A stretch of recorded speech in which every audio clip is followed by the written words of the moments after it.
So we need to talk about inflation. Right now, inflation in the United States is still a massive problem. But what's troubling about this is that we are being told inflation is coming down. We're seeing disinflation. But at the same time, prices keep going up.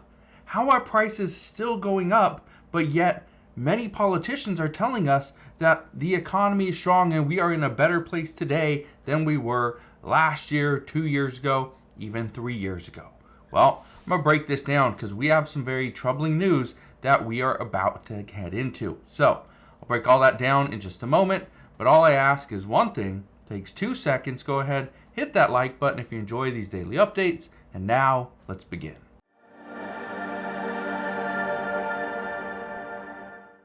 So just recently I was talking to a good friend of mine, and he made something very clear. That he thinks that inflation being at 2.4%, which it currently is a really good thing. And this actually means it's time to go and buy a new vehicle. Well, here's the problem. Inflation keeps going up. We are seeing delinquency rates go up. We are seeing credit card usage go up. Things are going up. But here's the problem. People are waiting.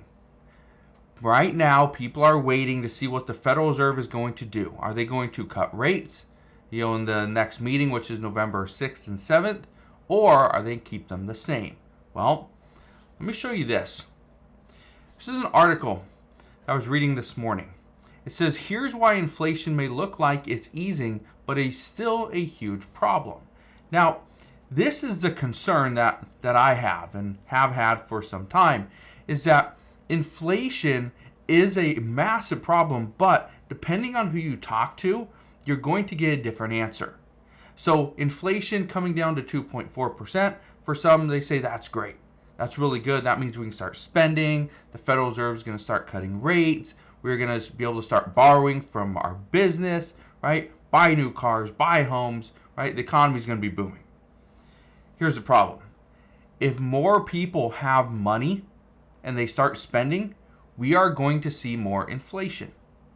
Here's the other problem. As other countries decide to move away from the US dollar, okay, and the whole de-dollarization happens, we're actually going to see more dollars hit the United States banks, okay, as we have more dollars here to use. Guess what? We are going to see more inflation, and some believe it will be hyperinflation. Now, I know a lot of people are saying that these countries aren't going to move away from the US dollar. There's no issues there. Well, guess what? There's now something called a BRICS pay card. So the BRICS nations now have their own card that you can use. So again, these countries are moving away from the US dollar.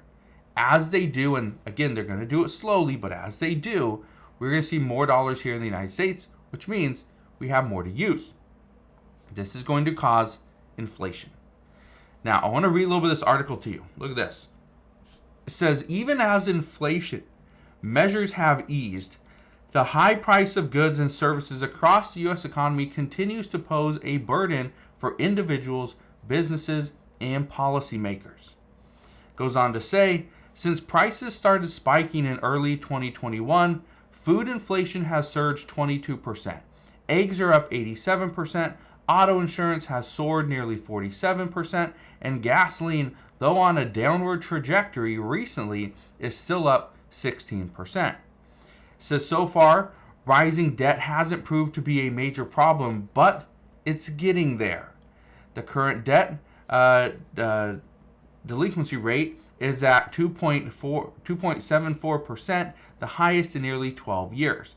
It says amid the swirling currents of the good news, bad news inflation picture, the Fed has an important interest rate decision to make at its November 6th and 7th policy meeting. Now, here's the issue we're going to face coming up. Right now, we are seeing people using their credit cards more than ever. Delinquency rates are rising. They say it's at 2.74%, the highest it has been in nearly 12 years. What was 12 years ago? Well, 12 years ago would have been 2012. 2012 was towards the end of the financial crisis. So yeah, that makes sense. But here's the issue that I'm having. We are now headed into, well, we're getting through an election. Normally, right before an election, prices are coming down, the economy's strong, we're not seeing a lot of people or businesses laying off their employees. This usually happens right before an election. But depending on who wins, this could change. We could see a massive amount of layoffs in the next 3 months. Not only can we see layoffs, we will likely see inflation. Here's why. We now have a holiday shopping season on our hands. Yeah, holiday shopping.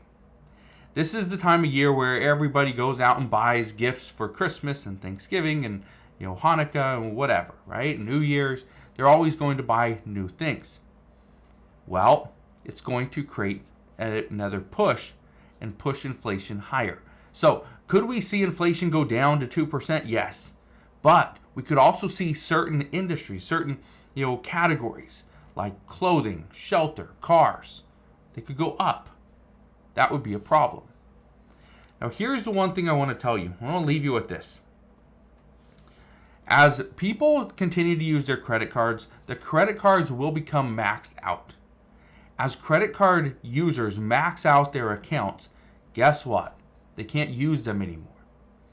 But the issue then comes to the banks, because once the user cannot use their card anymore, but they still have to make a payment on it, this is where many decide they're not going to make payments. They just can't do it. Like, they use the card, it's done. Now they're going to start paying for their utilities, their rent, their car payment, right, their auto insurance, things like that. As that happens, it puts more pressure on the banks.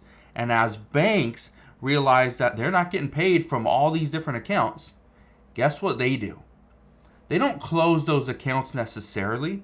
What they do is they limit their risk and their exposure by now cutting the accounts of other account holders. So let's say you are person A and you have $12,000. You have a $12,000 limit and you went up to $11,990. Well, they can't cut your account because you already owe the maximum amount pretty much. But what they can do is go to person B who has a $10,000 limit, but they only have $2,000 in debt. So guess what? They can bring that down to like $3,000, $4,000, $5,000. And guess what happens there? Those people can't spend money. As they can't spend money, then we will see an actual push where we see disinflation. But that could take some time. So, just wanted to leave you with that because I know a lot of people are asking and thinking that now's the time to start buying because inflation's at 2.4%. This is great. Just because inflation's at 2.4% does not mean it's time to buy a house, a car, or some type of side by side or some type of recreational vehicle. No, just be patient. Prices are still falling, but they're going to take some time. So, we'll see what happens moving forward, but that is what we know as of today. So again, thank you guys for watching. Consider subscribing, and I'll see you guys on the next one.